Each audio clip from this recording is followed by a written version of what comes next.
विज्ञान रसायनं श्रुतिकथा वैद्यस्तथा ज्योतिषं व्याकरणं च धनुर्धरं जलतरं मंत्राक्षरं वैदिकं कोकं वाजिनवाहनं नटनतं संबोधनं चातुरी विद्यानाम चतुर्दशः प्रतिदिनं कुर्वन्तु नो मंगलम् विद्यानाम चतुर्दशः प्रतिदिनं कुर्वन्तु नो मंगलम्।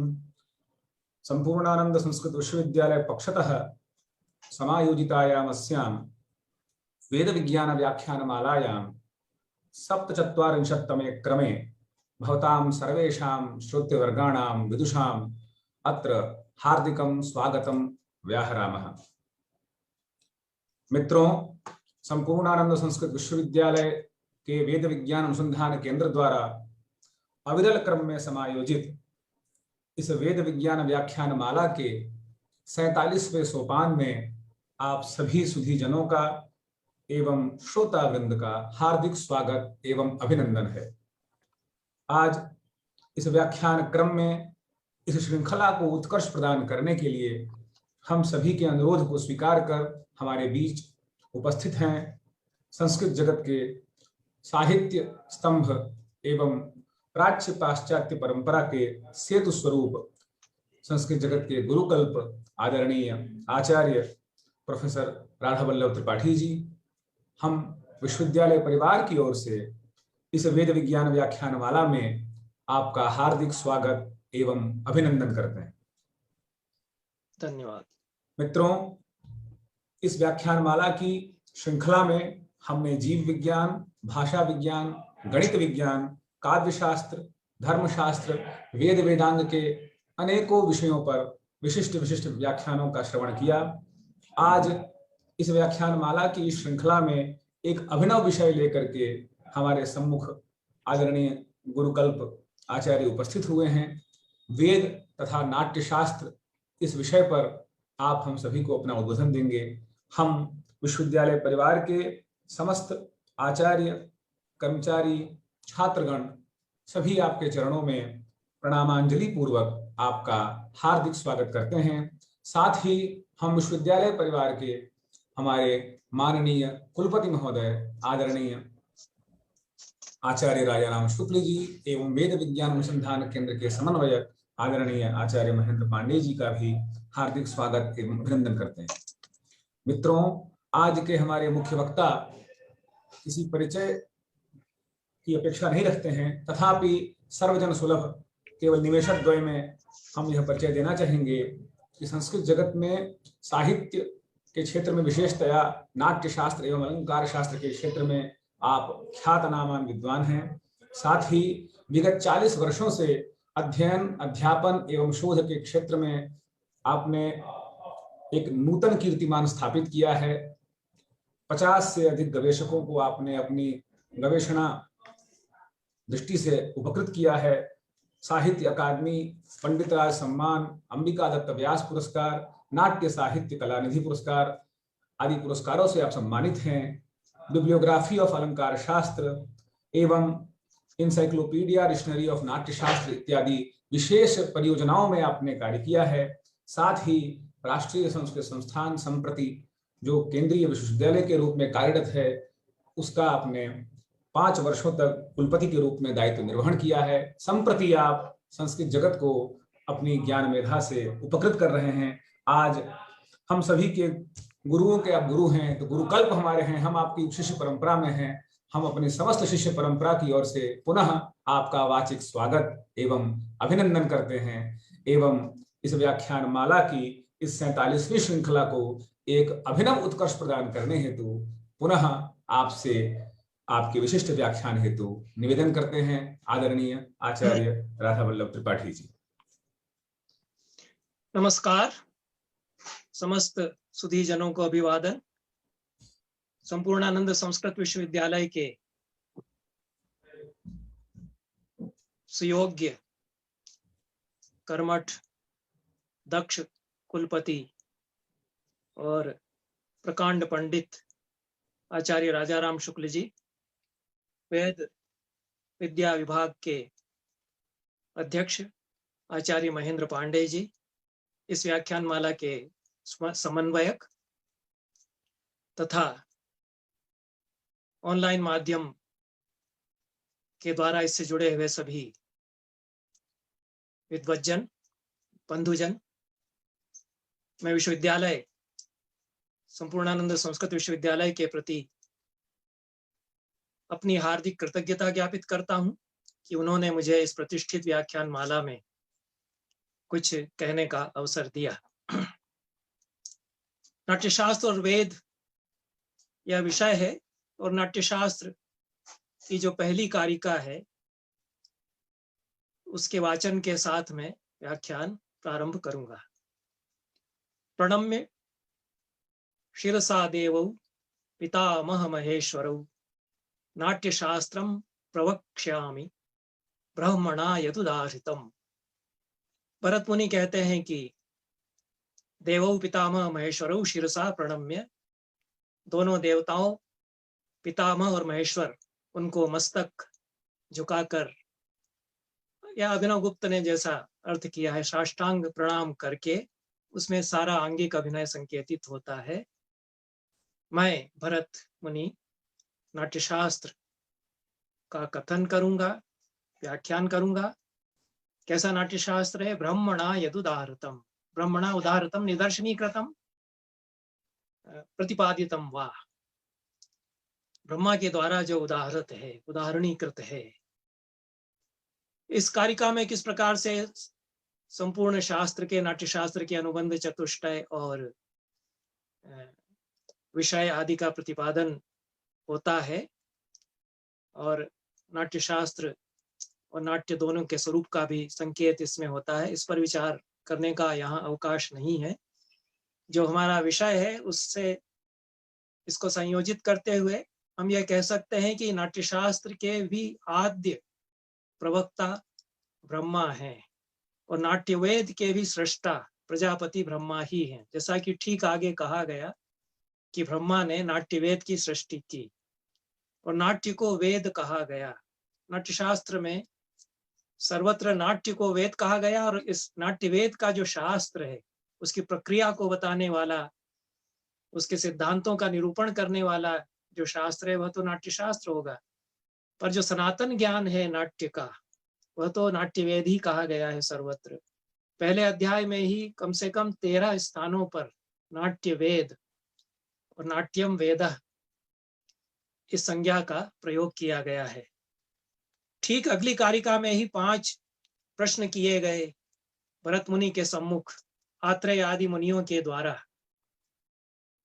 उसमें भी पहला प्रश्न यही है, नाट्य वेदः कथम ब्रह्मन् उत्पन्नः कस्य वा कृते। शेष प्रश्न है, तो ये नाट्य वेद कैसे उत्पन्न हुआ, यह पहला प्रश्न है। तो नाट्य को वेद ही कहा गया है। एक सनातन ज्ञान के रूप में अनादिकाल से नाट्य हमारे साथ में रहा है। अब उसका वर्णानुक्रम से अनुपूर्वी जब प्रतिपादित की जाती है तो उसके प्रवक्ता होते हैं, उसका फिर सिद्धांत प्रतिपादन किया जाता है, प्रक्रिया बताई जाती है, तो उसका शास्त्र बनता है। तो ये जो पहला प्रश्न है यह नाट्यवेद की उत्पत्ति विषयक है और नाट्यवेद की उत्पत्ति किस प्रकार से हुई इसकी पूरी कथा है, उसको विस्तार से नहीं कहूंगा। पहले अध्याय में बहुत ही रोचक कथा है, उस पर तो पूरा एक नाटक बनता है। मैंने भी उस पर नाटक लिखा है, अपने आप में बहुत नाटकीय है, क्योंकि नाट्यशास्त्र है तो नाट्योत्पत्ति का जो कथानक है वो अपने आप में बड़ा रोमांचक और सारी अवस्थाओं, संधियों, घात प्रत्याघातों, संघर्ष और फलागम इनसे युक्त वह पूरा नाट्योत्पत्ति का कथानक है। पर मुनियों ने पूछा, 5 प्रश्न किए, उसमें पहला प्रश्न ही था, पहला प्रश्न ही था कि नाट्यवेदः कथम उत्पन्नः। तो उसी का उत्तर भरत मुनि देते हैं और उन्होंने कहा कि विस्तार से नहीं कहूंगा। उन्होंने कहा कि कृतयुग समाप्त हो चुका था, त्रेता युग आ गया और स्वयंभू मनवंतर समाप्त हुआ, वैवस्वत मनवंतर प्रारंभ हुआ। तो स्थितियां बदल गईं, लोग ग्राम्य धर्म में प्रवृत्त होने लग गए, आनंद और सुख का साम्राज्य समाप्त हुआ, सुख दुख दोनों मिश्रित रूप में व्याप्त हुए लोक में, काम और लोभ के वशीभूत हो गए लोग, ईर्ष्या और क्रोध से मूढ़ होते चले गए। तब देवताओं ने देखा कि संसार के कल्याण के लिए कुछ करना चाहिए। तो नाट्य शास्त्र में देवता नाट्य के उपकारक के रूप में ही आते हैं। यहाँ स्थिति थोड़ी भिन्न है कि नाट्य भी यज्ञ है और नाट्य भी तपस है, पर वो देवता इसमें विघ्न नहीं करते हैं, उनको इससे कोई भय नहीं होता है, क्योंकि जो नाट्य यज्ञ कर रहे हैं उनको लगता है इन लोगों की कोई महत्वाकांक्षा नहीं है, ये तो लोकाराधन ही कर रहे हैं, तो उसमें वो सहायता ही करते हैं। तो देवताओं ने आपस में तय किया कि संसार तो बड़ी ही बुरी स्थिति में है, ईर्ष्या क्रोध से सम्मूढ़ हैं लोग, सुख दुख के वश में हैं, यह जो आनंदमय जगत था उसका अवसान हुआ, तो कुछ करना चाहिए। चारों वेद भी अब सबके लिए उपादेय नहीं रह गए, उनके लिए गम्य नहीं, बोधगम्य भी नहीं रह गए और प्राप्य भी उनको नहीं रह गए। तो महेंद्र प्रमुखैर देवै रुक्तः किल पितामह क्रीडनीयकमिच्छामो दृश्यम श्रव्यम च यद ब्रवेत्। महेंद्र आदि देवताओं ने, इंद्र आदि देवताओं ने पितामह ब्रह्मा के पास जाकर के कहा कि हमें क्रीडनीयक चाहिए। क्रीडनीयक का सामान्य अर्थ खिलौना है, पर उसका पारिभाषिक अर्थ और दार्शनिक अर्थ है यहाँ क्रीड़ा, लीला जिसमें है, और ऐसा क्रीडनीयक जो कि दृश्य और श्रव्य दोनों हो, यह हमको आप प्रदान कीजिए ताकि जनता का कल्याण उसके द्वारा हो सके। आगे कहते हैं कि न वेद व्यवहारोयम संश्राव्य शूद्र जातिषु। शूद्र जातियों में, स्त्री शूद्र प्रवृत्ति में वेद अब गम्य नहीं रह गया, उनका वेद व्यवहार उनके लिए नहीं रह गया। तस्मात् सृजा अपरम वेदम पंचमम सार्ववर्णिकम, ये 12वीं कारिका है। देवता अनुरोध करते हैं देवगण पितामह से कि तस्मात् अपरम पंचमम सार्ववर्णिकम वेदम सृज, आप अन्य एक वेद रचिए। 4 वेद तो हैं और शाखा स्वाध्याय से उनका पाठ होता है और कुछ वेदज्ञ उनका अर्थ जानते होंगे, वो सबके लिए नहीं रह गए, तो सार्ववर्णिक पंचम वेद अब चाहिए। इससे नाट्य वेद कैसा है? नाट्य वेद तो है, चारों वेदों के अनंतर 5वें वेद के रूप में उसकी सृष्टि हुई, पर वो कैसा वेद है कि वह सार्ववर्णिक है, उसके दरवाजे किसी के लिए बंद नहीं है, सबके लिए, सारी जनता के लिए, विश्व के संपूर्ण मानवता के लिए वह खुला हुआ, ओपन है। तो ब्रह्मा ने उनका अनुरोध स्वीकार किया और ब्रह्मा ने कहा कि ठीक है, मैं 5वां वेद रचूंगा। एवमस्ति तान उक्त्वा देवराजम विसृज्य च सस्मार चतुरो वेदा। आगे की 13वीं कारिका में कहा है कि चारों वेदों का उन्होंने स्मरण किया। किन्होंने? ब्रह्मा ने। योग मास्थाय तत्वविद, योग में, समाधि में स्थित होकर के उन्होंने चारों वेद जो पहले रचे थे उनका स्मरण किया, वो चारों वेद उपस्थित हो गए। चारों वेदों से उन्होंने एक एक अंग लेकर के और पंचम नाट्य वेद की सृष्टि की, जो कि कैसा था, उसकी सृष्टि के लिए उन्होंने संकल्प किया। संकल्प कैसा था? जब नए वेद की सृष्टि करते हैं तो समाधि में स्थित होकर के वो संकल्प करते हैं। तो धर्म्यम अर्थ्यम यशस्यम च सोपदेश्यम ससंग्रहम भविष्यतश्च लोकस्य सर्व कर्मानुदर्शकम। ये 14वीं कारिका में कहा कि जो धर्म से युक्त है, यशस्य है और सोपदेश्य है। सोपदेश्य का अर्थ अभिनव गुप्त ने यह किया कि पुरुषार्थ चतुष्टय का उपदेश जिसमें रहता है, चारों पुरुषार्थों के लिए मोटिवेशन होगा, उनके प्रति अभिरुचि, अभिप्रेरणा होगी नाट्य में, यह उसकी बुनियादी शर्त है। नाट्य वेद में यह होगा ही। इसीलिए जो पश्चिमी नाट्य है, जो यथार्थवादी नाट्य है, उससे अंतर बताते हुए हम यह कहते हैं कि इसमें जो रसास्वाद होता है वह सदैव पुरुषार्थ बोधक और पुरुषार्थ प्रवर्तक होता है।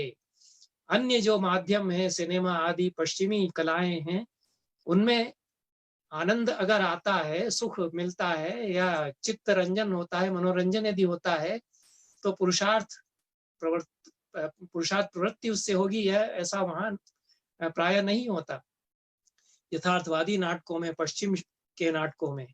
और यहाँ जो नाट्यवेद है उसका जो अभ्यास और प्रवृत्ति होगी तो सोपदेश है, पुरुषार्थ चतुष्टय में प्रवृत्ति कारक है, नहीं तो रसास्वाद नहीं कहलाएगा, वो चित्त रंजन मात्र हो जाएगा। आपका मन बहलाव कुछ देर के लिए हो गया। रस तभी होता है, और उसका पूरा एक लॉजिक है जो अभिनव गुप्त ने भरत मुनि की ऊपर व्याख्यान करते हुए बताया कि किस तरह से श्रृंगार और वीर, रौद्र और विभत्स, ये 4 मूल रस हैं। ये चारों क्रमशः काम, धर्म, अर्थ और मोक्ष पुरुषार्थों से जुड़ते हैं। उसकी एक तार्किक प्रक्रिया है, रसास्वाद की प्रक्रिया है। ये प्रायः भुला दिया जाता है। अब जो रस सिद्धांत पढ़ाया जाता है कि भरत मुनि के प्रस्थान में यह बुनियादी शर्त ही है, क्योंकि नाट्य वेद है।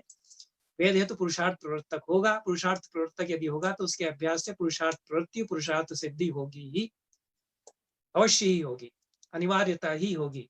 यदि नहीं होती है तो आपने नाट्य का अभ्यास नहीं किया, वेद के रूप में उसका अभ्यास नहीं किया। पूरे नाट्यशास्त्र में यही एक सिद्धांत आद्यंत अनुस्यूत है, उसके अभ्यास में, उसके सिद्धांत में, उसके प्रतिपादन में भी। तो ये समझ लेना चाहिए, इसीलिए उसका जो ज्ञान है वो वेद है, यही कहा गया। और ब्रह्मा जो है संकल्प करते हैं, 15वीं कारिका में उनके संकल्प को आगे बताया गया कि सर्वशास्त्रार्थ संपन्नम सर्वशिल्प प्रवर्तकम नाट्याख्यम पंचमम वेदम सेतिहासम करोम्यहम।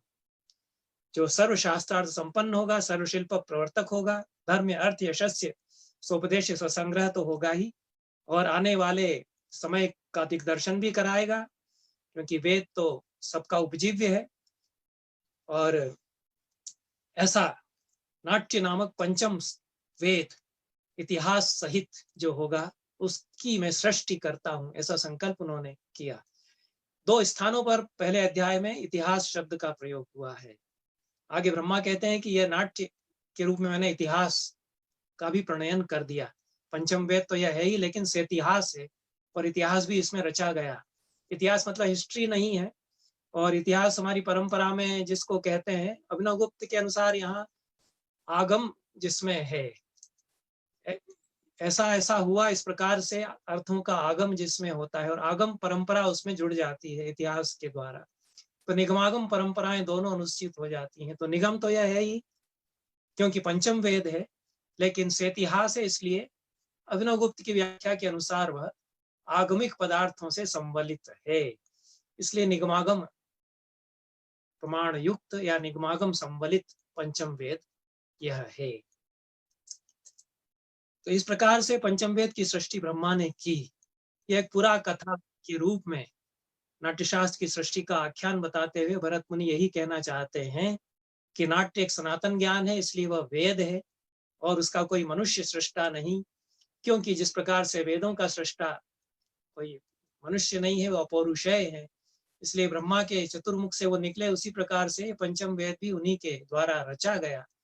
यह भरत मुनि इसके द्वारा कहते हैं, और यह संकल्प उन्होंने किया। आगे कहते हैं कि एवं संकल्प सर्वान एवं संकल्प भगवान सर्व वेदान अनुस्मरण नाट्य वेदम ततश्चक्रे चतुर्वेदांग संभवम। यहाँ भी नाट्य वेद उन्होंने कहा। तो इस प्रकार से ब्रह्मा ने संकल्प किया और सारे वेदों का अनुस्मरण करते हुए चारों वेदों का अनुस्मरण किया। चारों वेद उपस्थित हुए, चारों वेदों से अंग उन्होंने कुछ कुछ लेकर के, और नाट्य वेदम चक्रे, नाट्य वेद उन्होंने किया। किस वेद से कौन से अर्थ लिए कि जग्राह पाठ्यम ऋग्वेदात सामभ्यो गीतमेव च यजुर्वेदाद अभिनयान रसान अथर्वणादपि। यह पूरा दर्शन इसमें नाट्य का, नाट्य वेद का भी समा गया है।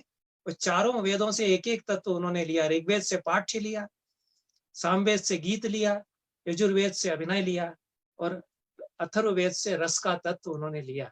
ये चार ही नाट्य के फंडामेंटल एलिमेंट्स हैं, मूलभूत तत्व हैं। ये चार होंगे तो नाट्य होगा। पाठ्य अवश्य होना चाहिए, पाठ्य मतलब टेक्स्ट, कोई स्क्रिप्ट होना चाहिए नाट्य का, और उसका वाचिक होगा, वाचिक अभिनय भी होगा, यह तो आवश्यक है। और संगीत गीत उसमें होना ही चाहिए, अभिनय होना ही चाहिए, उसके बिना कैसे होगा। अभी ये तीनों हैं तो रस भी होगा, और रस है तो पुरुषार्थ होगा, तो चारों पुरुषार्थ भी होंगे। ये चार तत्व है और चारों पुरुषार्थ भी हैं, और ये नाट्य वेद की सृष्टि। ऋग्वेद, सामवेद, यजुर्वेद और अथर्ववेद, इन चारों वेदों से क्रमशः पाठ्य, गीत, अभिनय और रस, इन चार तत्वों को संग्रहित करके ब्रह्मा ने की। यह नाट्योत्पत्ति का आख्यान है, इसका बहुत विस्तार भी है। और अभिनव गुप्त ने इस कारिका की, आचार्य अभिनव गुप्त का तो कहना ही क्या है, सारी नाट्यशास्त्र की परंपरा उनके पहले की 1500 वर्षों की उनको उपस्थित है। 50 करीब व्याख्याकार उनके पहले हुए, किसी की व्याख्या हमको नहीं मिलती। अभिनव भारती केवल मिलती है, उसी का आलोक कुछ नाट्यशास्त्र को समझने में हमको सहायता प्राप्त कराता है, और वही एकमात्र द्वार है नाट्यशास्त्र को समझने के लिए, क्योंकि नाट्यशास्त्र में अनेक स्थल पर पाठ बोधगम्य नहीं है, और अनेक स्थलों पर पारिभाषिक शब्दावली इस प्रकार की है कि वो हमारे समय की पारिभाषिक शब्दावली नहीं है। अभिनवगुप्त की व्याख्या से ही कुछ सहायता हमको प्राप्त होती है। तो अभिनवगुप्त ने इस कारिका की व्याख्या करते हुए बताया कि ऋग्वेद से ही पाठ्य क्यों लिया। मैं अभिनव भारती नहीं पढ़ूंगा, और ऋग्वेद त्रैश्वर्य प्रधान है, उसमें 3 स्वर उदात्त अनुदात्त स्वरित होते हैं, और अभिनय में भी वाचिक जब होगा, वाचिक अभिनय जब होगा तो उसमें तीनों स्वर अवश्य रहेंगे। भरत मुनि ने फिर वाचिक अभिनय का निरूपण किया 14वें अध्याय से लगा करके 19वें अध्याय तक, और उसमें उन्होंने 4 स्वर बताए, उदात्त अनुदात्त स्वरित और कंपित, चौथा स्वर भी उन्होंने जोड़ा। उसकी भी परंपरा वेदों में है, लेकिन अभिनय में तो उदात्त अनुदात्त स्वरित और कंपित का भी प्रयोग होगा, और यही परंपरा है। क्योंकि जिस प्रकार से मैं बोल रहा हूँ और जिस प्रकार से हम बातचीत करते हैं, उस तरह से संस्कृत नाटक के संवाद नहीं बोले जाते। वो जिस प्रकार से मंत्रों का कथन होता है, पाठ होता है, उस तरह से वाचिक जो है संस्कृत नाटक का होता है, क्योंकि वो यथार्थवादी शैली में उसका अभिनय नहीं होता। आप कुडियाट्टम यदि देखें, जो 1000 वर्षों से केरल में पारंपरिक संस्कृत रंगमंच चला आ रहा है, तो आपको लगेगा कि ये नाटक के संवाद बोल रहे हैं कि मंत्र पाठ कर रहे हैं। उसी शैली में वह संस्कृत नाटक के संवाद बोले जाते हैं। तो यही परंपरा है, क्योंकि वो वेद की तरह उसमें भी उदात्त अनुदात्त स्वरित और कंपित स्वरों का प्रयोग होगा। यहाँ तक कि जो हमारे लोक नाट्य हैं, रामलीला आदि, उनमें भी पश्चिमी शैली में, आज के यथार्थवादी नाटकों में जिस तरह से रोजमर्रा में हम बातचीत करते हैं, उस तरह से बातचीत नाटक के अभिनेतागण करते हैं। उस तरह से बातचीत हमारे संस्कृत नाटकों में, लोक शैली के लोक नाट्यों में भी नहीं होती। रामनगर की रामलीला आप देखेंगे तो राम जो संवाद बोल रहे हैं, तो वह दैनंदिन संवाद की भाषा से अलग शैली में वो बोले जाते हैं, उसमें उस तरह का आरोह अवरोह हुआ करता है। तो ऋग्वेद में त्रैश्वर्य प्रदान होने से पाठ्य का अंश ऋग्वेद से लिया। उसके अतिरिक्त यह भी एक कारण है कि ऋग्वेद में संवाद सूक्त हैं और आख्यान है। पुरुरवा उर्वशी का संवाद है, विश्वामित्र नदी संवाद है, यम यमी संवाद है, अनेक संवाद सूक्त हैं। वो अपने आप में नाटक ही है, नाटक का स्क्रिप्ट उनमें समाया हुआ है। कालिदास ने तो विक्रमोर्वशीयम नाटक लिखा, ऋग्वेद का जो पुरुरवा उर्वशी सूक्त है और शतपथ ब्राह्मण में जो कथा पुरुरवा और उर्वशी की बताई, उसको आधार बना करके उन्होंने इतना मनोहर रमणीय मार्मिक नाटक विक्रमोर्वशीयम लिखा। तो यह ऋग्वेद उस सब का मूल है। तो जो टेक्स्ट या पाठ्य है वह तो ऋग्वेद से स्वभावतः लिया, क्योंकि सबसे अधिक पाठ्यांश चारों वेदों में ऋग्वेद में ही है, और नाट्य के उपयुक्त पाठ्यांश ऋग्वेद में है। और सामवेद के लिए तो कहा ही है, अभिनवगुप्त ने उद्धृत किया जैमिनी को, गीतिषु सामाख्या जैमिनी सूत्र में कहा गया। और क्यों सामवेद से ही गीत लेंगे, किस प्रकार से उसका पूरी संगीत शास्त्र की परंपरा से संबंध है, यह प्रमाणित होता है। इसके बारे में विस्तार से कहने की आवश्यकता नहीं है।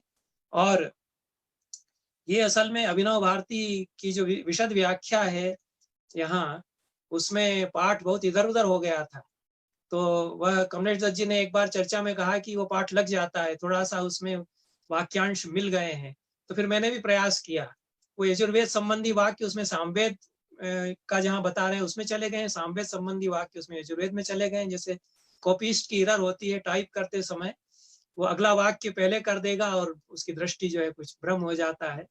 उस तरह की गलतियां अभिनव भारती में बहुत हुई। तो ये बहुत ही सुंदर विवेचन अभिनव गुप्त का है, उसको पढ़ने का समय नहीं है। उन्होंने किस प्रकार से बताया, गीतम प्राणा इति वक्ष्यमाणत्वात् तदा यत्तत्वाद् रसचर्वणायाः समुचितम् अस्या अत्रैव विधानम् इति अस्मदुपाध्यायाः इत्यादि उन्होंने कहा है। और यजुर्वेद के लिए कहा कि आध्वर्यव कर्म प्रधाने तो यजुर्वेदे कर्मणाम प्रदक्षिण गमनादि क्रमः एव प्रथमम्। अध्वर्यु का कर्म यजुर्वेद में प्रधान है, उसमें प्रदक्षिणा आदि की जाती है। और नटस्य एव तस्य ऋत्विजः प्राष्टुद वैष्णुदाद्यनुभावानां प्रजा शत्रु प्रवृत्तीनां अवधान ग्रहणादिना लोहितोष्णीषा तेर नेपथ्यस्य तेषु तेषु च कर्मसु विशिष्ट प्रयत्न पुरुष संपाद्यम मनोवष्टंभात मन सत्वस्य संभवात। ये चारों अभिनय उसमें किस प्रकार से आ जाते हैं। लोहितोषिषा ऋत्विजा प्रचरंती, इसमें नेपथ्य आहार्य अभिनय आ जाता है। और बहुत सारी क्रियाएं ऐसी हैं जिनमें मनोवष्टम आवश्यक है। सात्विक अभिनय में भी मनोवष्टम आवश्यक हुआ करता है। प्रदक्षिणा आदि, तो नाट्य में भी प्रवेश, प्रदक्षिण प्रवेश और अप्रदक्षिण प्रवेश, दो प्रकार का प्रवेश भरत मुनि ने बताया। वो आवश्यक है कि कुछ स्थितियों में प्रदक्षिणा करके ही प्रवेश दिखाया जाएगा। सर्कुलर राउंड, सर्कमम्बुलेशन करेंगे अभिनेता और उसी के द्वारा वो अपना प्रवेश बताएंगे। उसके बारे में आगे मैं कहूंगा। तो ये सारा जो विधान है अभिनय का और हस्त संचालन मंत्रों के साथ में, यह सब जो 64 प्रकार के हस्त बताए भरत मुनि ने, वो सारी शिरस बताए 13 प्रकार के। तो ये सब जो चेष्टाएं हैं, ये यजुर्वेद में जो अध्वर्य कर्म है, अध्वर्य के कर्म है, उनमें समाहित हैं और उनसे अभिनय का तत्व लिया गया। और अथर्ववेद के लिए कहा कि अथर्वेदेत अथर्वण वेदेतु शांति मारणादि कर्मसु प्राधान्य विन्यासात् विभावानां धृति प्रमोदादि व्यभिचारिणां च परमार्थ सताम समाहरणम प्रधानम। किस प्रकार से रस की सामग्री वहां है और जो शांति मारण आदि कर्म है, जो तांत्रिक क्रियाएं हैं, उनमें उनके द्वारा जो अपूर्व की उपलब्धि होती है, वह रस का तत्व, उसका ग्रहण वहां होता है इत्यादि। तो ये चारों वेदों से 4 तत्व लेकर के नाट्यवेद की सृष्टि ब्रह्मा ने की। अब कुछ कथा उसकी थोड़ी सी आगे की भी बताएंगे क्योंकि इससे संबंधित है और बहुत ही रोचक कथा है। ब्रह्मा ने नाट्यवेद की सृष्टि की और देवताओं ने अनुरोध किया था ब्रह्मा से, तो उन्होंने इंद्र को बुलाया कि भाई हमने सृष्टि कर दी, अब ले जाओ ये नाट्यवेद, इसका प्रयोग करो। कुशला ये विदग्धाश्च प्रगल्भाश्च जितश्रमाः ते स्वयं नाट्य संज्ञो ही वेदा संक्राम्यताम त्वया। 20वीं कारिका में कहते हैं कि ये नाट्यवेद हमसे प्राप्त करो तुम लोग और इसका अभ्यास करो, और जो कुशल हो तुम लोगों में, विदग्ध हो, ये अधिकारी भी बता दिया गया यहाँ नाट्यवेद के अधिकारी कौन होंगे, और उनमें इसको संक्रामित करो और इसका प्रयोग कराओ।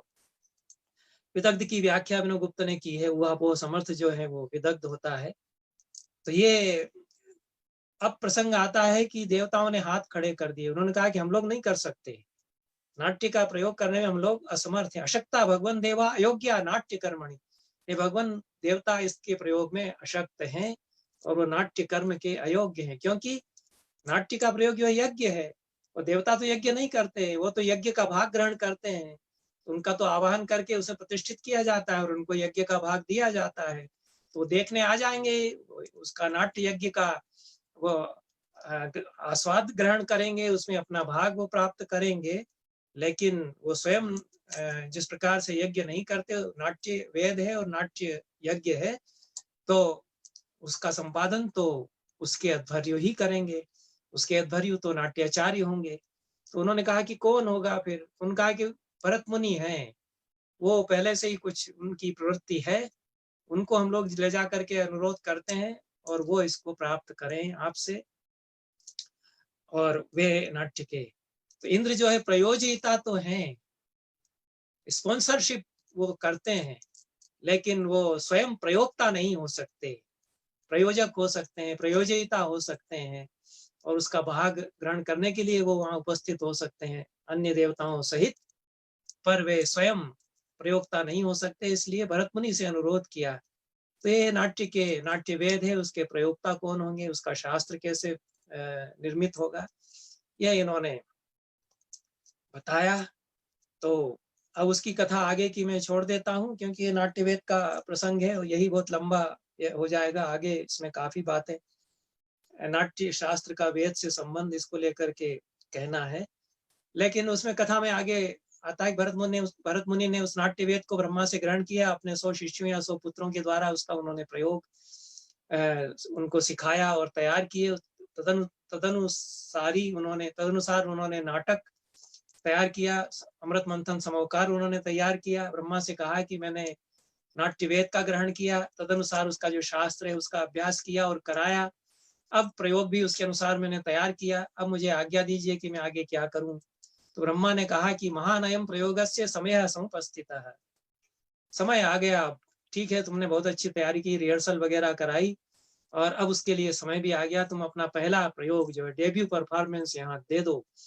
जो तुमने अमृत मंथन समोकार तैयार किया है, तो महान अयम प्रयोगस्य समय प्रत्युपस्थित अयम ध्वज ध्वज मह श्रीमान महेंद्रस्य प्रवर्तते।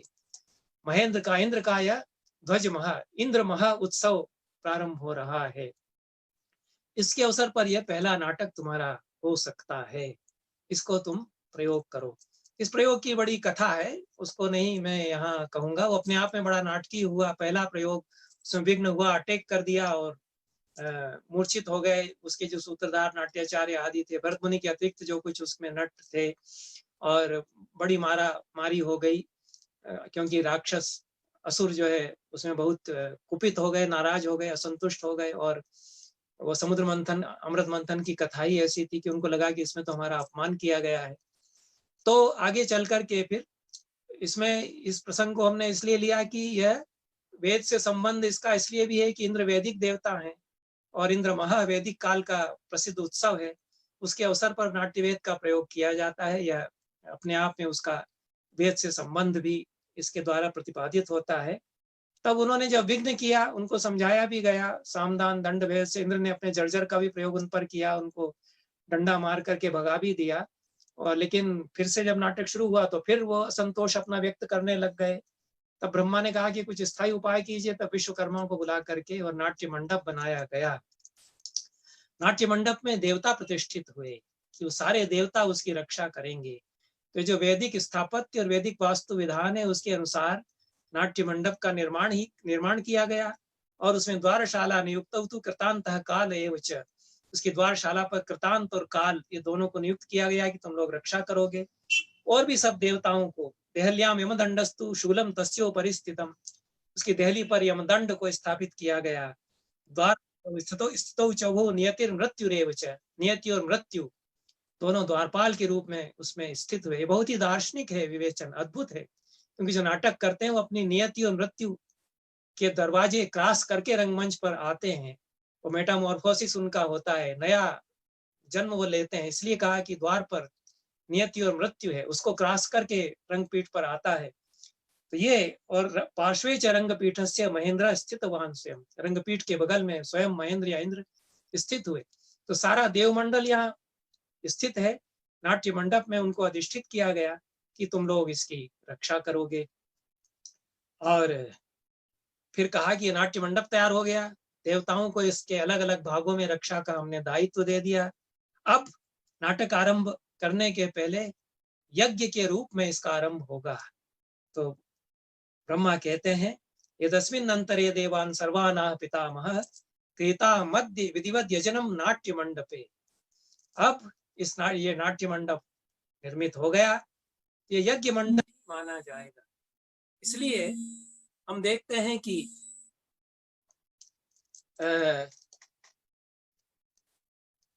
विधिवत यजन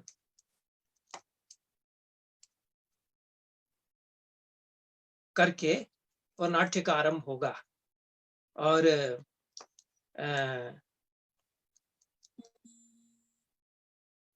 एक मिनट का मुझे अंतराल चाहिए, वो कुछ समस्या आ गई है। हाँ ठीक, मेरे ख्याल में ठीक हो जाएगा। हाँ ठीक है।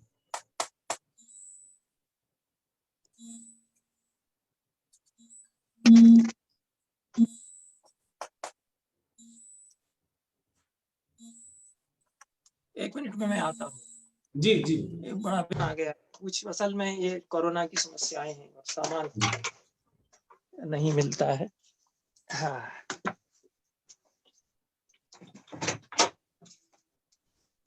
अरे सामान ले लो, सामान ले लो, सामान आ गया। मैं बीच में उठ के आना पड़ा।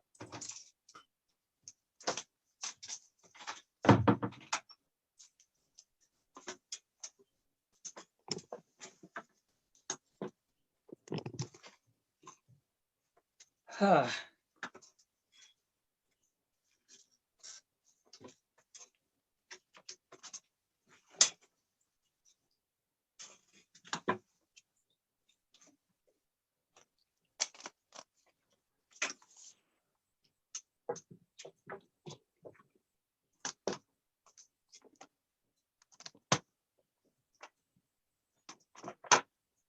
अच्छा, अब फिर से प्रारंभ करते हैं। मैं इसमें फिर से जोड़ूंगा और मुझे आप क्षमा करेंगे। असल में ठीक है, कुछ अनुभव सब बने हैं ये क्या है कि सब लॉकडाउन है, सामान मिल नहीं रहा है, तो ऑनलाइन सामान मंगाया था जी जी और वो मेरे मोबाइल पर फोन कर रहा था और उसको लगा कि कोई है नहीं घर में, तो मुझे लगा कि वो लौट जाएगा। जी तो आटा दाल चावल वगैरह सब, और कोई साधन नहीं है, वो नहीं सारी भैया, ठीक दुकानें है, ये समय बाजार आदि आपने बंद समय है। दिया है जी। ये भी एक नाट्य है। और हमने कहा कि ये जो नाट्य का आयोजन है ये अपने आप में यज्ञ है और इसको वैदिक यज्ञ के अनुरूप किया जाना चाहिए। वैदिक यज्ञ के अनुरूप जो इसका एक्सटीरियर है वह भी इसमें वेदी होगी और यज्ञ मंडप जैसे होता है उसी तरह से इसमें नाट्य मंडप होगा और उसी तरह से इसमें प्रदक्षिणा करके प्रवेश होगा। यज्ञ की भावना से, असल में मूल तत्व यह है कि जो यज्ञ की भावना है उस भावना से नाट्य किया जाएगा। नाट्य भी यज्ञ रूप ही होगा। तो इसलिए ब्रह्मा ने सब देवताओं से कहा कि नाट्य मंडप में कुछ भी आरंभ करने के पहले क्रीता मध्य विधिवत यजनम, आप लोग विधि पूर्वक यजन करो। और एवं मुक्ता तो भगवान त्रीणा सह देवते रंग पूजा कुरुष्वेति माम एवं समचोदयत। भरत मुनि कहते हैं, मुझसे भी उन्होंने कहा कि सारे देवता यहाँ उनका आवाहन किया गया, अब इनका यजन करो। और इष्टि शब्द का प्रयोग बार बार इसीलिए आता है। और उस पर जितने देवताओं को अधिष्ठित किया गया उनके स्थान बताए गए। रंग पीठस्य मध्य तु स्वयं ब्रह्मा प्रतिष्ठिता इष्ट्यर्थम रंग मध्य तु क्रियते पुष्प मोक्षणम। तो इष्टि के लिए पुष्प भी वहां अर्पित किए जाते हैं। रंगपीठ के बीचों बीच में ब्रह्मा को प्रतिष्ठित किया जाता है। और जो स्वरूप बताया गया है वह नाट्य को वेद के रूप में स्थापित करने की दृष्टि से बताया गया है। ब्रह्मा स्वयं प्रतिपादित करते हैं कि नाट्य क्या है, वो क्यों इसको वेद सम्मित मानना चाहिए। तो कर्म भावान मयापेक्षी नाट्य वेदो मया कृतः। ये कर्म और भाव के अन्वय की अपेक्षा रखने वाला, कर्म से अभिनव गुप्त ने कर्म की विशद व्याख्या की है और जो कर्म होते हैं मीमांसा की दृष्टि से उनका भी इसमें अन्वय है। भाव जो मीमांसा में भावना है उसका भी, और सीधा सीधा अर्थ जो अभिनेता के अभिनय आदि कर्म है और भाव है वह तो होगा ही। तो इन सब का अन्वय इसमें होगा। यह नाट्यवेद मैंने इस प्रकार का रचा है और इसमें वो इसका पूरा जो स्वरूप बताते हुए कहते हैं कि त्रैलोक्यस्यास्य सर्वस्य नाट्यम भावानुकीर्तनम। त्रिलोकी के भावों का अनुकीर्तन यह है। तो इसमें किसी एक दिक्काल की समय विशेष की अनुवर्तिता नहीं होती, ये त्रिकाल व्यापी यह होगा और त्रिलोकी में परिव्याप्त यह होगा। यह नाट्य के संबंध में ब्रह्मा कहते हैं। त्रिलोकी के भावों का अनुकीर्तन यह है। ये सारा दार्शनिक पूरा नाट्यशास्त्र की पारिभाषिक शब्दावली का क्रम यहाँ पर है। और पुरुषार्थों का प्रतिपादन करते हैं, क्वचित धर्म, क्वचित क्रीड़ा, क्वचित अर्थ, क्वचित क्षमा, क्वचित हास्यम, क्वचित युद्धम, क्वचित कामः, क्वचित वधः। ऐसा धर्म और क्रीड़ा से काम, अर्थ, शम, शांति, मोक्ष आदि, इस प्रकार का यह होगा नाट्य वेद। और जो कुछ भी इसमें किया जाएगा वह यज्ञ ही होगा। तो इसलिए बार बार ये शब्द आते हैं कि रंग यज्ञेन सम्मितम ये तद रंग देवत पूजनम। पूरा का पूरा जो नाट्य है वह रंग पर अधिष्ठित देवताओं का पूजन है और यज्ञ सम्मित ही है। तो इस प्रकार से यह नाट्यवेद का यह संबंध है। हम देखते हैं कि यज्ञ परकता उसमें है, यज्ञ सम्मित वह है और वेद स्वरूप भी वह है। अब इसके आगे नाट्य मंडप दूसरे अध्याय में जो बताया है उसमें कल्प सूत्र और विशेष रूप से शुल्ब सूत्र इनकी अनुवर्तिता हम देखते हैं, क्योंकि जहाँ तक मेरी जानकारी है, वास्तुशास्त्र के कोई ग्रंथ नाट्यशास्त्र के पहले के प्रसिद्ध ग्रंथ तो प्राप्त नहीं होते हैं। सूत्रधार मंडन है या शिल्प रत्न है, ये सारे ग्रंथ 10वीं शताब्दी के बाद के लिखे हुए हैं। तो इसमें जो पूरा वास्तुशास्त्र है वो किस आधार पर बताया गया? जो शुल्ब सूत्रों में जो यज्ञ वेदिकाएं बताई गई हैं, उनके अनुसार यहाँ नाप है, पूरी ज्योग्राफी उसी प्रकार से यहाँ है। और वहाँ जिस प्रकार से त्यस्र चतुरस्र विकृष्ट ये इनके भी विधान मिलते हैं वेदिकाओं के, उस प्रकार से यहाँ विधान इनके मिलते हैं नाट्य मंडप के। और पूरा वास्तुशास्त्र जो है वो इसका वहाँ से आया हुआ है। और क्योंकि जितने ग्रंथ हमारे पास हैं वास्तु के, मय मतम है, सूत्रधार मंडन आदि हैं, वे नाट्यशास्त्र के परवर्ती हैं। दूसरा, जो नाट्य मंडप के बन जाने के बाद उसमें ब्राह्म मंडल बनाया जाए, रंग पीठ पर 16 हस्त के आकार का ब्राह्म मंडल बनाया जाए, उसकी पूरी विधि इसमें बताई गई है। वो वास्तुशास्त्र सम्मत विधि भी है। और उस ब्राह्म मंडल में सारे देवता अधिष्ठित होंगे, उसकी भी पूरा विधि विधान इसी अध्याय में, रंग देवत पूजन जो अध्याय है, तीसरा अध्याय, उसमें बताया गया है। और किस देवता का किस प्रकार से आवाहन करना है, किस देवता को उसमें वहां अधिष्ठित कराना है, वो मैं सूची थोड़ी सी पढ़ देता हूँ। उसमें आप देखते हैं कि वैदिक देव मंडल है और कुछ आगमिक देवता भी हैं, क्योंकि इसमें नाट्यशास्त्र में तो पहले ही कह दिया कि प्रणम्य शिरसा देवो पितामह महेश्वर, पितामह और महेश्वर अर्थात शिव उनका स्थान है। तो ये आगम परंपराएं और शिव से संबलित, वो तो नटराज हैं, तो नाट्य के प्रवर्तक के रूप में तो उनका सदैव स्थान इसमें इदम प्रथमतया रहेगा ही। पर अनेक देवता जो इस ब्राह्म मंडल में आवाहन जिनका किया गया और जिनकी इष्टि की गई, वो नारायणो महेंद्रश्च स्कंद सूर्यो श्विनौ शशि सरस्वती च लक्ष्मीश्च श्रद्धा मेधा च पूर्वतः। ये श्रद्धा, मेधा, लक्ष्मी, सरस्वती, सूर्य अश्विनौ द्विवचन में ही है, और महेंद्र तो हैं ही, ये तो वैदिक देवता हैं। और नारायण, स्कंद आदि कुछ पौराणिक देवता या आगमिक परंपरा के देवता भी आते हैं। किस दिशा में किसको रखा जाएगा वो सब वेद विधान सम्मत है। पूर्व दक्षिण तो वह्निर्निवेश्य स्वाहाया सह, वह्नि अग्नि के साथ स्वाहा भी होंगी ही। विश्वे देवास गंधर्वा रुद्रा सर्प गणास तथा, यहाँ रुद्र का उल्लेख है और शिव का उल्लेख पृथक से है, रुद्र गणों का उल्लेख है। और यम दक्षिण दिशा में रहेंगे, मित्र के साथ रहेंगे। पितृन पिशाचान वर्गान गुह्यकांश निवेशयत, सारे देवता यहाँ पर हैं और राक्षस आदि भी हैं। नैऋत्याम राक्षसांश चैव भूतानि च निवेशयेत। और वरुण देवता पश्चिम दिशा में, जो उनकी दिशा है, समुद्र वहां रहेगा और वरुण उसमें विराजमान होंगे। इस प्रकार से वायु देवता हैं, वायव्याम दिशि सप्त वायु निवेशयेत, ये सारे देवता, धनद कुबेर भी इसमें होंगे। ये उस ब्राह्म मंडल में, ब्राह्म मंडल का निर्माण किया जाएगा और उसमें सारे देवता प्रतिष्ठित होंगे। लंबी सूची इनकी है। यह जब भी संस्कृत नाटक खेला जाएगा तो भरत मुनि के नाट्यवेद के अनुसार या नाट्यशास्त्र की परंपरा में जो प्रयोग किया जा रहा है, उसमें सदैव अभिनेता ये जान रहा है कि रंगपीठ पर ब्राह्म मंडल बना हुआ है, भले ही वो प्रत्यक्ष न दिखाई दे, और उस पर देवताओं का आवाहन कर दिया गया है, वो देवता विराजमान है। इसलिए जैसे यजुर्वेद में कुछ मंत्रों में आता है कि यहाँ पर विष्णु विराजमान है, मेरे पैर कहीं उनको न छू लें तो मैं थोड़ा सा हट करके वेदी की प्रदक्षिणा करता हूँ, ऐसा कोई मंत्र हमने देखा। आपके इसमें तो अनेक सुधीजन होंगे जो वेद के बड़े ज्ञानी होंगे, तो वे बता सकते हैं, और मीमांसा का पूरा एक शास्त्र है।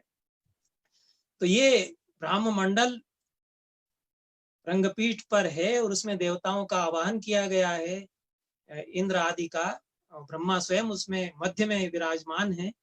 तो इसलिए मैं प्रवेश करते ही जहाँ ब्राह्म मंडल है उसकी प्रदक्षिणा करके फिर खड़ा होता हूँ कोने में एक और। कई बार जो संस्कृत नाटक परंपरा से किए जाते हैं उसमें वो चक्कर गोल लगा करके फिर जल्दी से खड़ा होता है। वो कल्पना करता है कि सारे देवता इसमें विराजमान हैं और उनकी मैंने प्रदक्षिणा की प्रवेश करते हैं। कुछ सेवक आदि, विट चेट आदि जो पात्र हैं उनके लिए अप्रदक्षिण प्रवेश भी बताया गया, वो प्रदक्षिणा नहीं करते हैं। बाकी जिन उत्तम श्रेणी के पात्रों की ये भावना है कि इन देवताओं की इष्टि मुझे करना है नाट्य प्रयोग के रूप में, वो तो पहले प्रदक्षिण प्रवेश ही करता है। तो ये जो पूरा विधि विधान है वो वेद सम्मत और यज्ञ रूपता जो उसकी नाट्य की है। पूरा संस्कृत नाटक भी एक तरह से रिफ्लेक्शन माना गया। उसका कुछ विद्वानों ने इस दृष्टि से भी अध्ययन किया है कि उसमें जो आरंभ, यत्न, प्राप्ति, आशा, नियताप्ति, फलागम, ये 5 संधियां, ये 5 अवस्थाएं और मुख प्रतिमुख गर्भ विमर्श उपसंहार, ये 5 संधियां और 5 अर्थोपक्षेपक, ये सब जो आते हैं और कई चर्चार की यूनिट्स जो उसमें आती हैं कि 4 प्रकार के नायक होंगे, 4 प्रकार की वृत्तियां होंगी, 4 प्रकार की प्रवृत्तियां होंगी।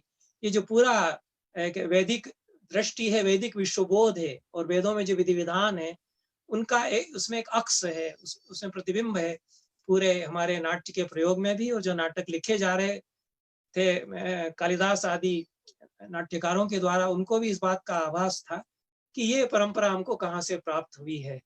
तो ये नाट्य का वेद के रूप में अन्य वेदों से भी इस दृष्टि से संबंध है। और पूरा जो नाट्य प्रयोग है वो अपने आप में यज्ञेन संमितम ऐसा उसको कहा गया। और इष्ट्यर्थम नाट्य प्रयोग क्रियते ऐसा किया, ऐसा कहा गया। तो इष्टि करते हुए एक तरह से नाट्य प्रयोग करता है। यह नाट्यशास्त्र में एक प्रकार से भरत मुनि की दृष्टि हमको ऐसा आभास होता है कि विद्यमान है। और इसीलिए कहा गया है कि इसमें विधि का पालन उसी प्रकार से होगा जैसा कि इष्टि में होता है। इसलिए तीसरे अध्याय के अंत में कहते हैं, सम्यक इष्टस्तु रंगो वै स्वामिनः शुभमावहेत। सम्यक इष्ट यदि होगा, इष्टि का इसमें प्रयोग समीचीन रूप में विधि के साथ किया जाएगा तो यह शुभ प्रदान करेगा। इसीलिए अन्यत्र कहा कि बहुताम देवतानां च शुभाशुभ विकल्पकः। यह शुभ और अशुभ का विकल्पक है। इससे शुभ की प्राप्ति होगी और अशुभ की जिहासा होगी। लेकिन विधि का पालन नहीं किया गया है तो अशुभ की प्राप्ति हो सकती है। यदि कुछ स्खलन किया गया है तो अपप्रयोग नहीं होना चाहिए। ये भरत मुनि कहते हैं कि अपप्रयोगस्तु तथा वही दहति क्षणात्। सम्यक प्रयोग यदि किया जाएगा तो वह इष्ट की प्राप्ति कराएगा और अपूर्व की प्राप्ति कराएगा। यदि अपप्रयोग किया जाएगा, विधि का पालन न करके और प्रयोग किया जाएगा तो वह जला देगा, अशुभ में परिणत करा देगा। तो यज्ञ की भावना से इसको करना चाहिए और विधि का पालन करते हुए करना चाहिए। सम्यक इष्टस्तु रंगो वै स्वामिनः शुभमावहेत पुरस्याबाल वृद्धस्य तथा जानपदस्य च। समाज का भी कल्याण इससे होगा। दुरिष्टस्तु तथा रंगो देवते दुरधिष्ठितः। इसमें विधि का पालन न करते हुए प्रयोग किया जाएगा, दुरिष्ट यदि हो जाएगा तो देवता भी इसमें दुरधिष्ठित होंगे, वे भी सम्यक आवाहित नहीं हो पाएंगे और ठीक से नहीं वहां आसीन होंगे। तो नाट्य विध्वंसनम कुर्या नृपस्य च तथा शुभम। वह नाट्य का भी विध्वंस करेगा और नृप राजा का भी वह अशुभ करेगा। और यज्ञेन सम्मितम यह तद रंग दैवत पूजनम। यह सारा जो रंग दैवत पूजन है ये यज्ञ सम्मित है, यह भरत मुनि कहते हैं। और अनुष्ठान इसमें जो होता है वो रंग देवत पूजन का तीसरे अध्याय में विस्तार से बताया गया। वह पूरा अनुष्ठान याज्ञिक विधि के अनुसार ही किया जाता है कि उसमें संकल्प करेगा और उसमें 3 दिन उपवास उसके पहले करेगा। गाय वहां बांधी जाएगी, नाट्याचार्य सम्यक पवित्र होकर के फिर इस प्रकार से मंत्रपूतेन तोयेन प्रोक्षितांगो निषागमे, मंत्रपूत जल से प्रोक्षित अपने आप को करेगा और फिर वह रंग देवत पूजन का आरंभ करेगा इत्यादि।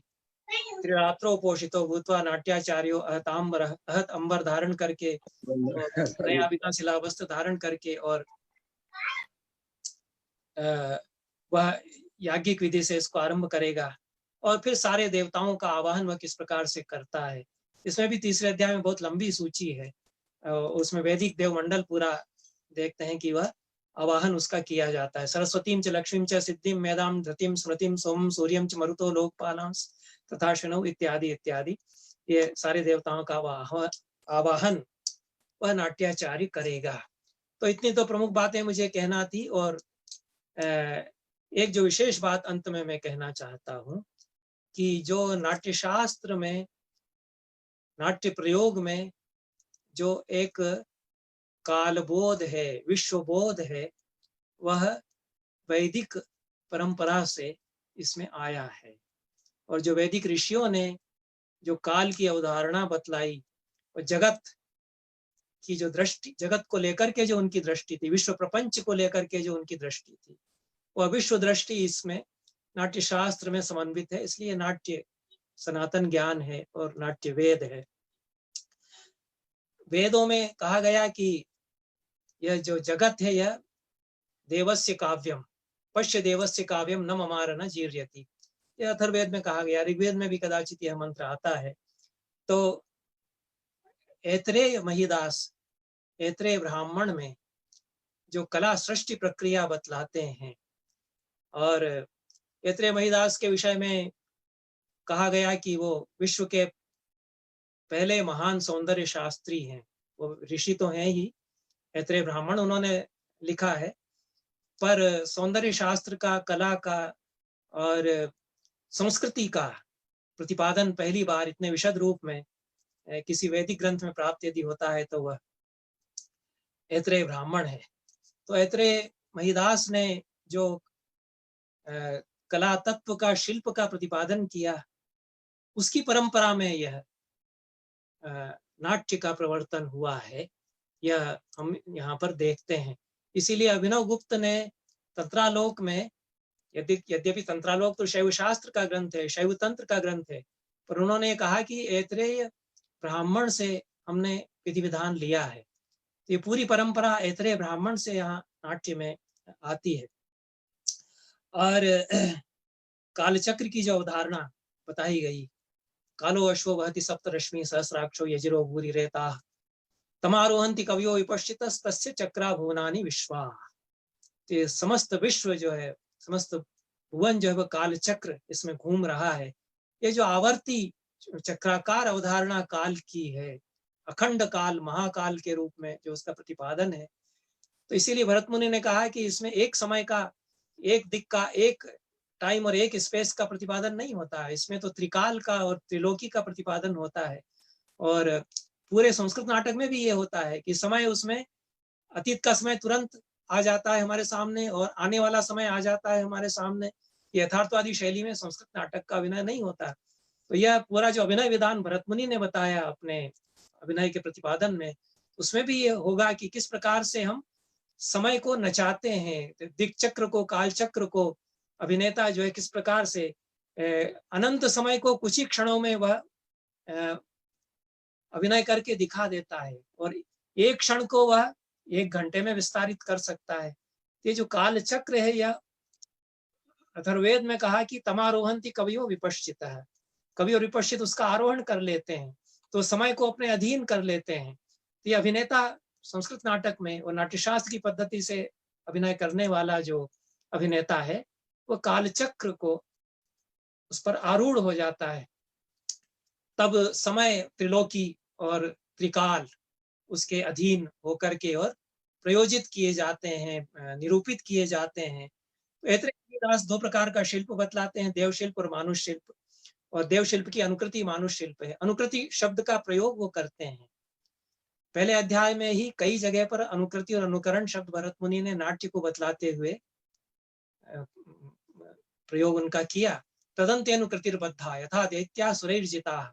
उसके पश्चात मैंने अनुकृति वहां प्रस्तुत की समुद्र मंथन समोकार में। जिस प्रकार से देवताओं ने असुरों पर विजय प्राप्त की थी, समुद्र मंथन हुआ था, फिर देवासुर संग्राम हुआ, उसमें जिस प्रकार से अमृत पान करने के पश्चात देवताओं की विजय हुई, उसकी अनुकृति मैंने प्रस्तुत की।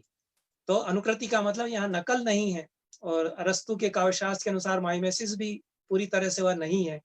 तो अनुपश्चात करणम, जो हो चुका है उसको हम फिर से रचते हैं, उसको अपने दिक्काल में उसके सारे दिक्काल को फिर से प्रस्तुत कर देते हैं। यह जो अनुकृति की अवधारणा है, ये ऐत्रेय महिदास ने ऐत्रेय ब्राह्मण में सबसे पहले बतलाई कि ये संपूर्ण संसार ही देव शिल्प है, यह वो स्वयं कहते हैं।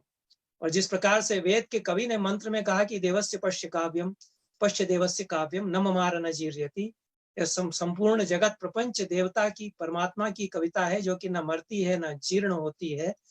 उसी प्रकार से यह सारा संसार परमात्मा का शिल्प है, देव शिल्प है, और मनुष्य उसकी अनुकृति करता है तो वो मानुष शिल्प हो जाता है, ऐसा ऐत्रेय ब्राह्मण में वो कहते हैं।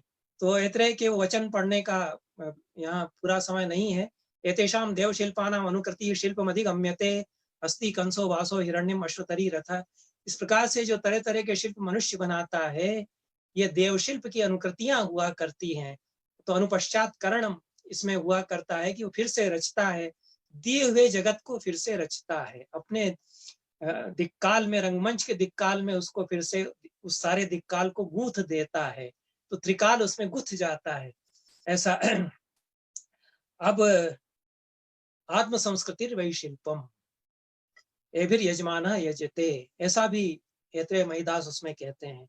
तो जो शिल्प है यह यज्ञ है और इससे यजमान यज्ञ करता है शिल्प के द्वारा। तो यहाँ भी नाट्य जो है शिल्प है, और क्योंकि शिल्प का अर्थ यहाँ ऐत्रेय महिदास में क्राफ्ट नहीं है, वो संकुचित अर्थ नहीं है। तो वो कहते हैं कि सारा जगत शिल्प है विधाता का, और जो कुछ मनुष्य रचता है उसकी अनुकृति में वह शिल्प है। फिर कहते हैं कि छंदोमयम वा, पूरा ये जो छांदस सृष्टि है, काव्य आदि हैं, वो भी शिल्प हैं। तो यह आत्म संस्कृति वही शिल्पम, उससे आत्म संस्कृति हुआ करती है, आत्मा संस्कारित हुआ करता है यजमान का, जो भी शिल्प का प्रयोगता है उसका मानस अंतःकरण संस्कारित उससे हो जाता है, पुरुषार्थ प्रवृत्ति उससे होती। यही नाट्य में भी दर्शन प्रतिपादित किया गया। तो आत्म संस्कृति वाव शिल्पानी छंदोमयम वा, यह पूरा छंदोमय जो वांग्मय है यह भी शिल्प ही है। और एतिर यजमान आत्मानम संस्कुरुते, यह ऐत्रेय महिदास कहते हैं। तो आगे इसका विस्तार न करते हुए सायण जो ऋग्वेद भाष्य की अपनी भूमिका लिखते हैं, उसकी प्रस्तावना में वह ऐत्रेय आरण्यक को भी उद्धृत करते हैं और छंदस का स्वरूप बताते हुए कहते हैं कि पुरुषस्य पाप संबंधम वारेतुम आच्छादकत्वा छंदः इत्युच्यते।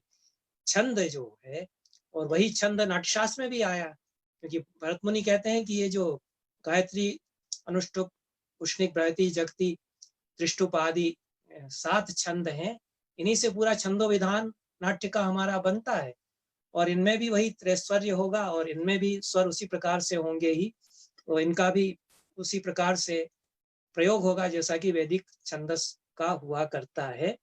तो छंदस का स्वरूप बताया ऐत्रेय आरण्यक में, जिसको कि सायण ने उद्धृत किया कि यह छदि आवरणे धातु से जो छंदस शब्द बना है, तो पुरुषस्य पाप संबंधम वारयितुम आच्छादकत्वात् छंदः, पुरुष के पाप संबंध को निवारित करने के लिए आच्छादक बन जाता है, इसलिए उसको छंद कहते हैं।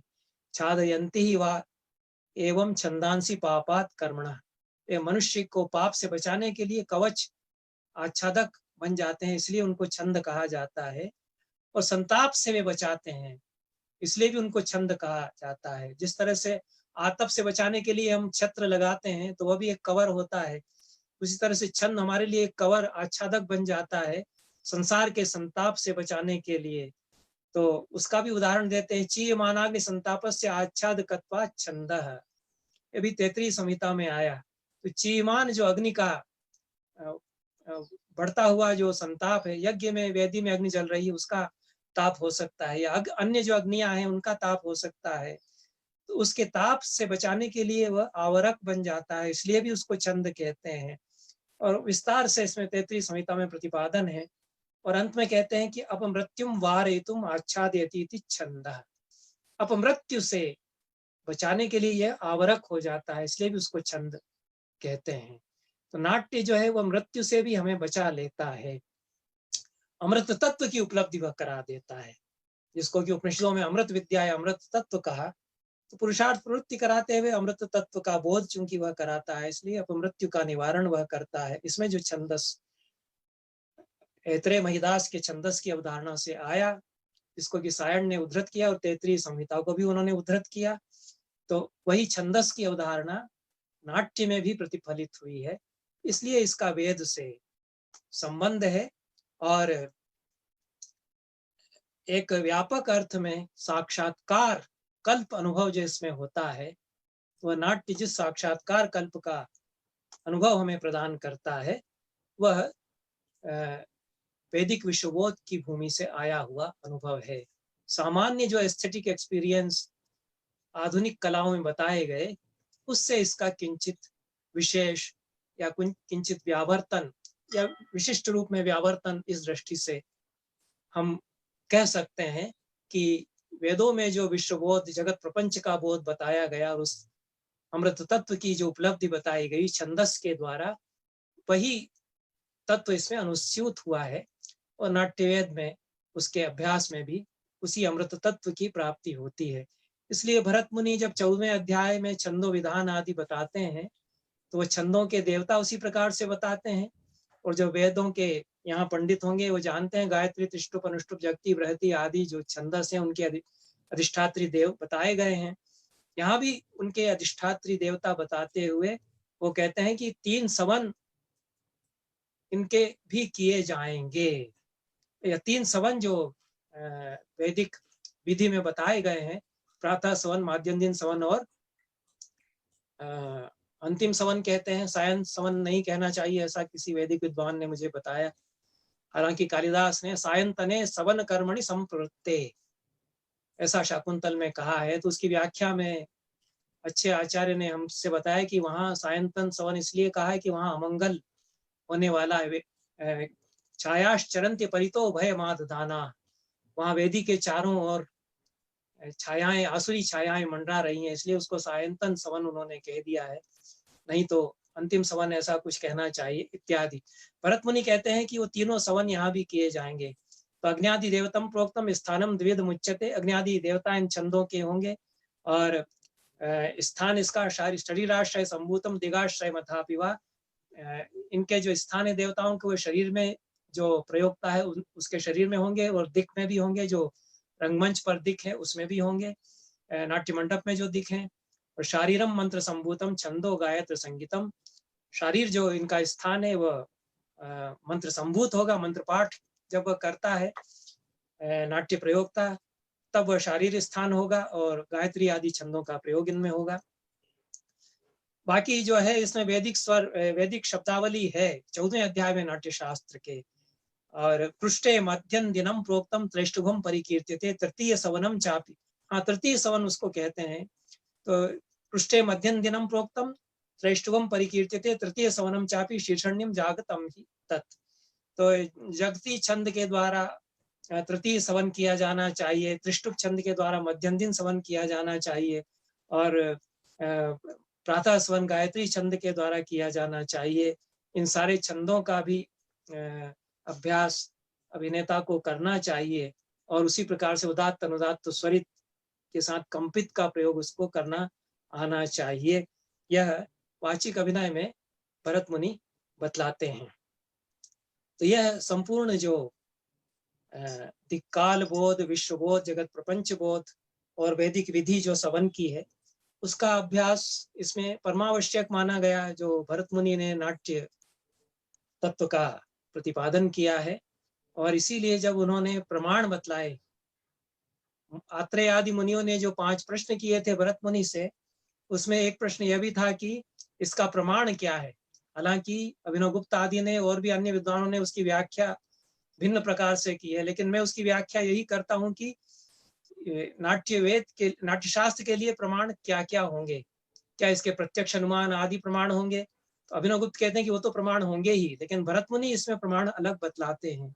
तो लोको वेदस तथा अध्यात्म प्रमाणम त्रिविधम स्मृतम, लोक, वेद और अध्यात्म, ये 3 इसमें प्रमाण नाट्यशास्त्र के लिए और नाट्य प्रयोग के लिए बताए गए। तो लोक तो यह लोक जो है और त्रिलोकी यह लोक है ही, और जो कुछ शास्त्र से नहीं जाना जाता वह लोक से जानना चाहिए, ऐसा भरत मुनि कहते ही हैं।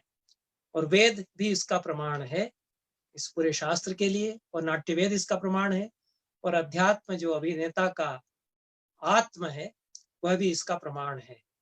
तो ये प्रमाण की दृष्टि से भी वेद से संबंध भरत मुनि इसमें बतलाते हैं। और अनेक जो अवधारणाएं नाट्यशास्त्र में हैं, आप संगीत का विधान यदि देखें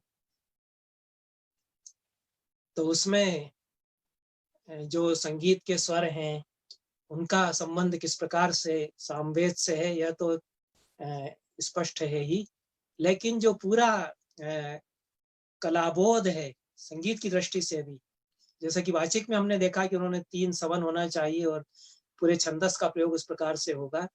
यहाँ भी हम देखते हैं कि भरत मुनि ने कहा कि 2 प्रकार की वीणा होती है, शारीरिक वीणा और दारुमयी वीणा। तो अभिनेता अपनी देह को ही वीणा बना लेता है और पूरा उसका देह जो है माध्यम बन जा, झंकृत होने लगता है, तो वह अपने आप में एक माध्यम बन जाता है पूरी जो विश्व की शक्तियां हैं, देवता हैं, उनके अवतरण के लिए। यही उसमें एक कथन है कि शरीर को वीणा बना देता है, तो वह देवता उसको स्वयं बजा रहे हैं ऐसी भावना उसकी होती है। तो दारुमयी वीणा तो अलग होती है, उसको तो मनुष्य बजाएगा, लेकिन जब अभिनेता अपनी ही देह को वीणा बजा देता है, बना देता है, तो फिर वह एक माध्यम बन जाता है। विश्व का जो नियोक्ता है, नियामक है, वह अवतरित होता है उसकी देह के माध्यम से। तो यह इस प्रकार का इसमें दर्शन है, जो आगे चल के सूफी कवियों ने भी कहा कि अनाहत नाद हमारे भीतर गुंजित होता है। सब मन तंत्र रबाब तन, विरह बजावे नित्य, और न कोई सुन सके कह साईं को चित्त। अपने मन को ही मैं रबाब, रबाब जो वीणा जैसा वाद्य होता है उसी से सरोद बना, तो अपने देह को मैं रबाब बना देता हूँ। अभी भी बजाते हैं रबाब लोग। और सब मन तंत्र रबाब तना, रबाब को मैंने शरीर को तो वीणा बना दिया और मन को तंतु बना दिया। विरह का राग मेरे भीतर बजता है, उसको कोई नहीं सुन सकता, जो मेरे भीतर अंतर्यामी है, साईं है, वह सुन रहा है। तो यह जो दर्शन पूरी हमारी विश्व दृष्टि है, जो कि संतों में भी आई आगे चल करके, वह वैदिक विश्वबोध से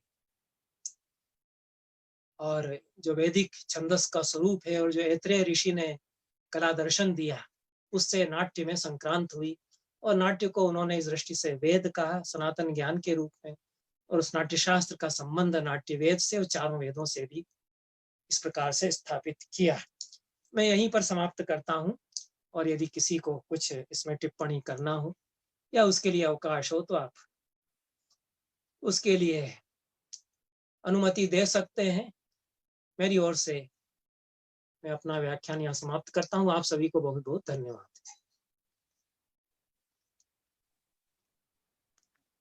धन्यवाद गुरुजी। विश्वविद्यालय परिवार उपकृत हुआ आपके इस अभूतपूर्व व्याख्यान से। परम सौभाग्य से हमारी इस वेद विज्ञान व्याख्यान माला के संरक्षक एवं सूत्रधार माननीय कुलपति महोदय आदरणीय आचार्य राजाराम शुक्ल जी हमारे बीच उपस्थित हैं। हम वेद विज्ञान अनुसंधान केंद्र की ओर से आज इस विशिष्ट अवसर पर एवं इस अभूतपूर्व व्याख्यान के अवसर पर विश्वविद्यालय परिवार की ओर से आपके आशीर्वचनों की अभिलाषा करते हैं। आदरणीय कुलपति महोदय जी से हम विश्वविद्यालय परिवार की ओर से आशीर्वचन निवेदन करते हैं। नमस्कार। सदाशिव समारंभां शंकराचार्य मध्यमाम् अस्मदाचार्य पर्यंतां वंदे गुरु परंपरां। हम अत्यंत आभारी हैं आचार्य त्रिपाठी जी के, जो सदैव हम लोगों के मार्गदर्शक रहे हैं, और विशेषकर इस विश्वविद्यालय के प्रति उनका गहरा अनुराग है। विगत वर्ष हमने वेद विज्ञान अनुसंधान केंद्र के माध्यम से यह साप्ताहिक व्याख्यान माला शुरू की, और निरंतरायम यह क्रम चलता रहा, और आज 47वां विशिष्ट व्याख्यान आचार्य जी का सुनने का हमें अवसर मिला। कुछ ऐसे व्याख्यान होते हैं जिन्हें आद्योपांत आप सुनिए किंतु तृप्ति नहीं होती है। बहुत से ऐसे विषय रहते हैं जिन पर अपनी जिज्ञासाएं उठती हैं। बहुत कुछ सीखने का, बहुत कुछ समझने का इसमें अवसर मिलता है। किस प्रकार वेद मूलकता और नाट्यशास्त्र का वेद के साथ, विशेषकर ब्राह्मण ग्रंथों के साथ संबंध, और ये जो अनुकृति शब्द, अनुकृति का आपने एक विशेष अवधारणा बताई, अत्यंत रोचक थी। निश्चित रूप से रचनाकार, कोई कवि नई सृष्टि करता है, इसलिए उसे रचना कहा गया है। नई सृष्टि करता है और इस असार संसार में सार भर देता है। यदि रचना न हो तो संसार असार रहता है और कवि ही उसमें सारवत्ता दाता, सार लाता है। और जिस तरह से वो चाहता है इस तरह से वो रचता है। यथास्मै रोचते विश्वम, जैसा वो चाहता है वैसा वो बना लेता है। जैसा कि कहा गया है, यथा तत्त्वं विविच्यन्ते भावास्त्रैलोक्यवर्तिनः यदि तन्नाद्भुतम नाम। वक्रोक्ति जीवितकार बहुत स्पष्ट करते हैं कि यदि वस्तु तत्व को यथा तथ्य प्रस्तुत कर दिया जाए तो उसमें अद्भुत कुछ नहीं होता है। दैव रक्ता ही किंशुकाः, किंशुकाः रक्ताः भवन्ति, इतना कहना तो कोई इसमें अद्भुत नहीं है, वस्तु स्थिति मात्र का कथन है।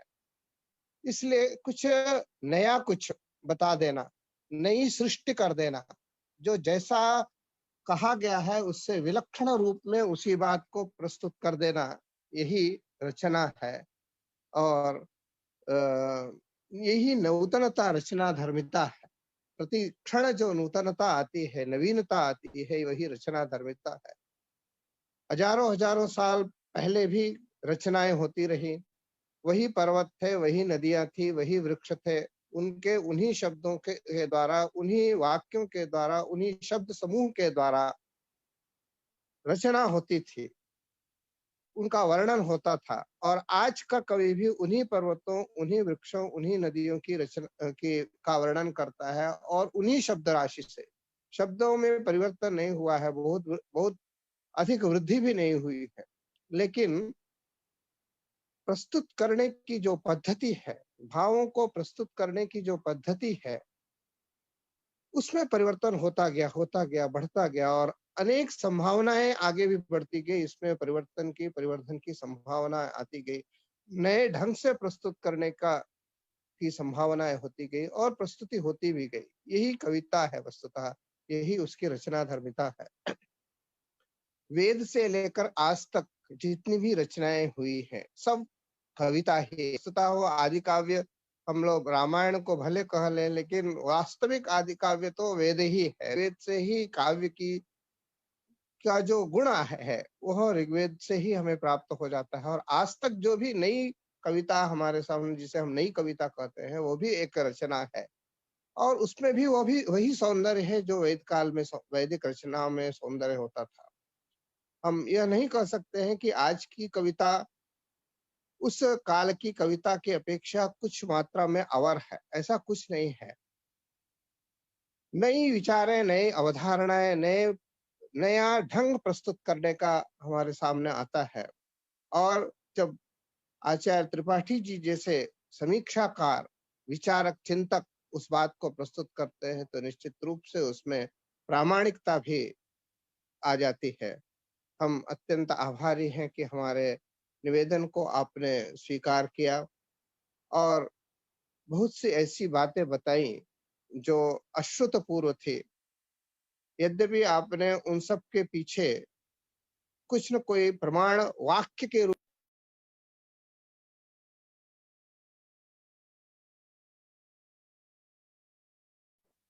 हेलो, मुझे सुन सकते हैं ना?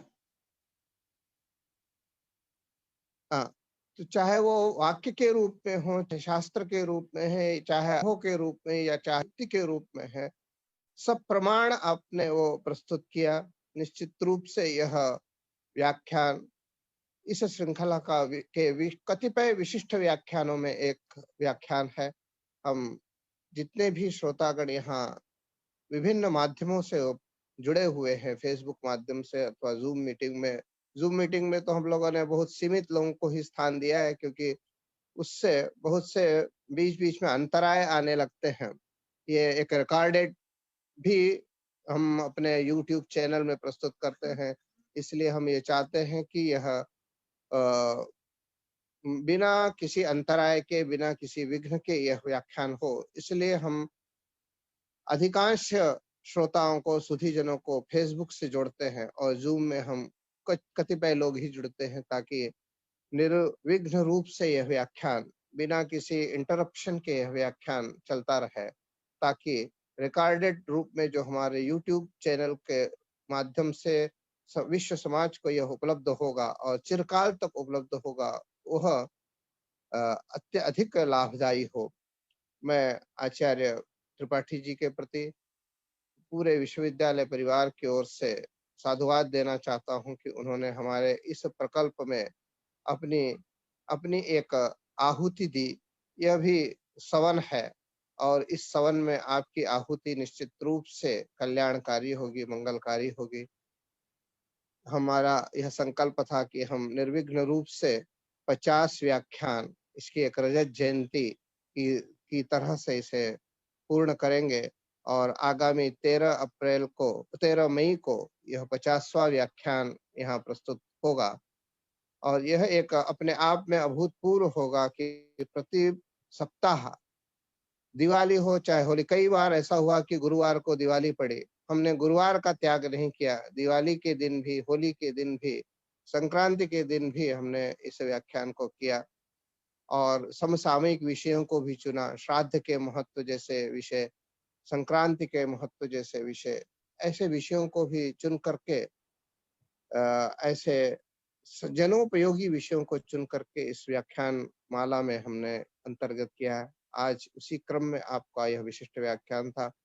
आपने हमारे निवेदन को स्वीकार किया, हम बहुत ही आभारी हैं और अपेक्षा करते हैं कि आगे भी आपका आशीर्वाद और मार्गदर्शन इस दिशा में हमें प्राप्त होता रहेगा। मैं उन सभी सुधीजनों को भी साधुवाद देना चाहता हूं जो हमारे इस श्रृंखला में निरंतर रूप से लगे रहते हैं और आज के व्याख्यान से भी वो अपने आप को लाभान्वित अनुभव कर रहे हैं। मैं सभी संयोजकों को भी अपनी कृतज्ञता और साधुवाद देना चाहता हूं। उस युवा टीम को, युवा दल को विशेष रूप से अभिनंदन करना चाहता हूं, जो शास्त्र के साथ साथ टेक्नोलॉजी में भी माहिर हैं और पूरे विश्वविद्यालय को विश्व पटल में लाने के लिए उन्होंने जो अभूतपूर्व कार्य किया है, मैं उसके लिए आदरणीय त्रिपाठी जी, आपका आशीर्वाद उनके लिए चाहता हूं। उन्हें आशीर्वाद मिले ताकि वो इसी तरह से विश्वविद्यालय के उस गौरव के उच्च शिखर तक विश्वविद्यालय को ले जाने में हम सबका सहयोग करें, सहभागिता करें। आप सबको पुनः पुनः धन्यवाद, पुनः प्रणाम अर्पित करते हुए अपनी वाणी को विराम देता हूँ। धन्यवाद। विश्वविद्यालय के इस प्रकल्प को अविरल गति प्रदान करने हेतु एवं विश्वविद्यालय के आमुख पटल से जुड़े समस्त श्रोता वृंद की ओर से हम विश्वविद्यालय परिवार के मुखिया आदरणीय कुलपति महोदय जी के प्रति एवं आज के विशिष्ट वक्ता जी के प्रति पुनः प्रणामांजलि पूर्वक कृतज्ञता ज्ञापित करते हैं। साथ ही हम सभी के बीच वेद विज्ञान व्याख्यान माला के समायोजकत्व, वेद विज्ञान अनुसंधान केंद्र के समन्वयक आदरणीय आचार्य महेंद्र पांडे जी हम लोगों के बीच उपस्थित हैं। हम वेद विज्ञान केंद्र की ओर से निवेदन करेंगे, आप विश्वविद्यालय की ओर से हमारे माननीय कुलपति महोदय एवं विशेष रूप से आज के विशिष्ट वक्ता आदरणीय त्रिपाठी जी का औपचारिक धन्यवाद ज्ञापन कर इस व्याख्यान माला को पूर्णता प्रदान करें। आदरणीय आचार्य महेंद्र पांडे। ओम गंगा तरंग रमणीय जटा कलापम गौरी निरंतर विभूषित वाम भागम नारायण प्रियमनंगमदापहारम वाराणसी पुरपतिं भज विश्वनाथम। ओम शांति शांति शांति। अत्यंत सौभाग्य है हम सभी भारतवर्ष के क्या विश्व के लोगों के लिए जो आप जैसे महान विद्वान हम लोगों को वेद के माध्यम से नाट्य शास्त्र के विषय में अश्रुत जो विषय है उसको सब लोगों ने औपचारिक भाव से सुना। अतः इस 47वां व्याख्यान माला में आप जैसे पूर्व कुलपति, राष्ट्रीय संस्कृत संस्थान के पूर्व कुलपति, विश्व विस्तृत यशस्वी मनस्वी, बहुत से सारे शब्द हैं आपके विषय में। आप महान विद्वान हैं और आप हमारे वेद व्याख्यान माला में महान कुलपति, यशस्वी, न्यायविद, कुशल प्रशासक के माध्यम से आप हमारे इस कार्यक्रम में आप पधारें। आपके लिए भूरिशः कृतज्ञता है।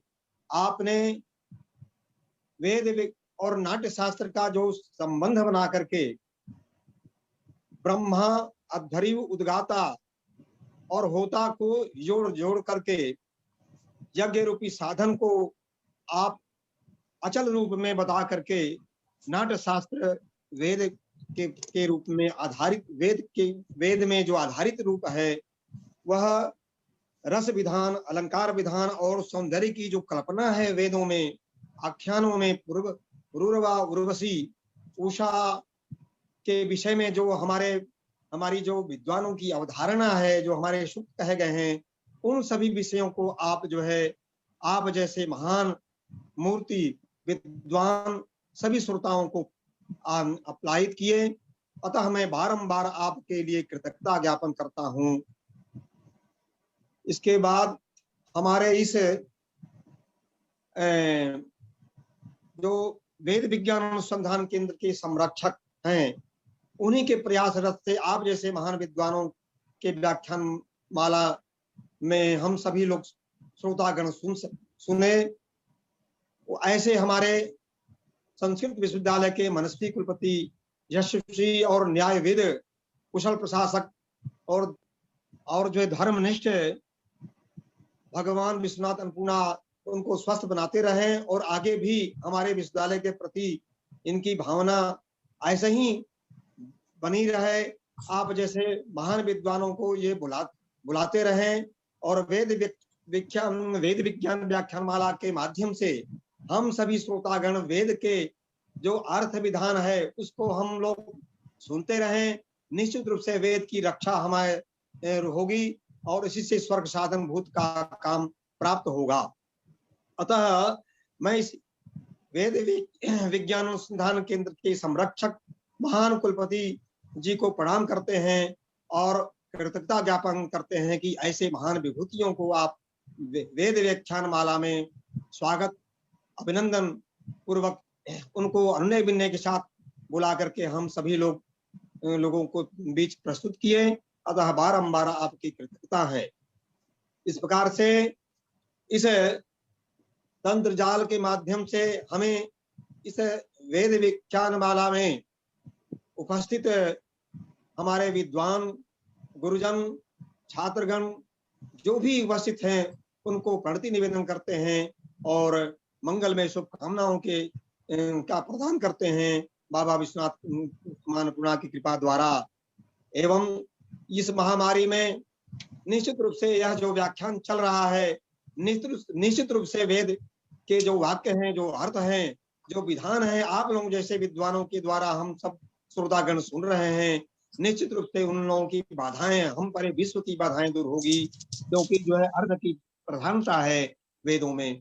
स्वाध्याय की प्रधानता तो है ही है, लेकिन अर्थ के बिना जो है वह स्वर्ग साधन भूत की प्राप्ति नहीं होती है। अतः आप जैसे विद्वानों के द्वारा, नाट्य शास्त्र के द्वारा जो बात कही गई है, क्योंकि असतो मां सदगमय, तमसो मां ज्योतिर्गमय, मृत्युर्मा मृतगमय की जो धारा है वह ब्रह्मा, होता, उद्गाता, ध्वर्यु के माध्यम से यज्ञ रूपी जो विधान है ब्रह्म आत्मा की जो एकता है, ब्रह्म की जो प्राप्ति के साधनभूत मंत्र हैं, ब्रह्म की प्राप्ति के साधनभूत जो यज्ञ हैं, यह सभी उर्वशी पूर्वा और उषा जैसे जो सूक्त है, उन सूक्तों को आपने प्रस्तुत करके आप जैसे महान विभूतियों को मैं बारंबार प्रणाम करता हूं। और हम आशा करता हूं बाबा विश्वनाथ मां अन्नपूर्णा से आप जैसे विद्वान हमारे वेद की संरक्षक रूप में हमेशा व्याख्यान देते रहे। हमारे महान कुलपति जो संस्कृत विद्यालय कुलपति हैं, आप लोग जैसे विद्वानों को बुलाते रहें। बाबा विश्वनाथ मां अन्नपूर्णा से मैं प्रार्थना करता हूँ, बारंबार स्वस्थ और निरोग रहने की कामना करता हूँ। ओम शांति ही, ओम शांति ही, ओम शांति ही। और सबको मैं प्रणाम करता हूँ। गुरुवर मैं आपको प्रणाम करता हूँ। आपका तो व्याख्यान, आपका नाम विश्व विस्तृत है। आपकी जो हम लोग नाम सुनते हैं कहीं भी तो लगता है कि वहाँ एकदम सत्यता और हमारा शास्त्र जो है एकदम प्रस्तुत हो रहा है। इस प्रकार से हम आपका अनुनय विनय पूर्वक मैं प्रणाम करता हूँ, आपकी कृतज्ञता ज्ञापन करता हूँ। एवं शांति ही, शांति ही, शांति ही। धन्यवाद। मैं अब अधिक समय न लेता हुआ विश्वविद्यालय के लगभग 3000 से अधिक श्रोतागण इस व्याख्यान को श्रवण किए, उन सभी की ओर से हार्दिक धन्यवाद देते हुए समस्त आयोजक मंडल की ओर से आज के मुख्य वक्ता जी के प्रति आदरणीय त्रिपाठी जी के प्रति प्रणामांजलि एवं कृतज्ञता ज्ञापित करते हुए अध्यक्ष महोदय आज के हमारे आदरणीय कुलपति महोदय जी की अनुशंसा से एवं अनुमति से आज की इस व्याख्यान माला को शांति पाठ पूर्वक यही पूर्णता प्रदान करते हैं। ओम पूर्णमदः पूर्णमिदं पूर्णात् पूर्णमुदच्यते पूर्णस्य पूर्णमादाय पूर्णमेवावशिष्यते। ओम शांति शांति शांति। और सभी हमारे आमुख पतन के श्रोताओं से निवेदन है कि जिन श्रोताओं को पुनः जिज्ञासा हो, श्रोतव्य अपेक्षाएं हो और जो जिज्ञासाएं हो वे हमारे आमुख पटल पे एवं विश्वविद्यालय के आधिकारिक यूट्यूब चैनल पे आप प्रेषित कर सकते हैं। हम अपने मुख्य वक्ता से एवं आचार्यों से पुनः उन जिज्ञासाओं का समाधान लेकर आपके समक्ष उपस्थित होंगे। जयतु भारतम, जयतु संस्कृतम। सर्वेभ्यो प्रणामाः। धन्यवाद। नमो नमः।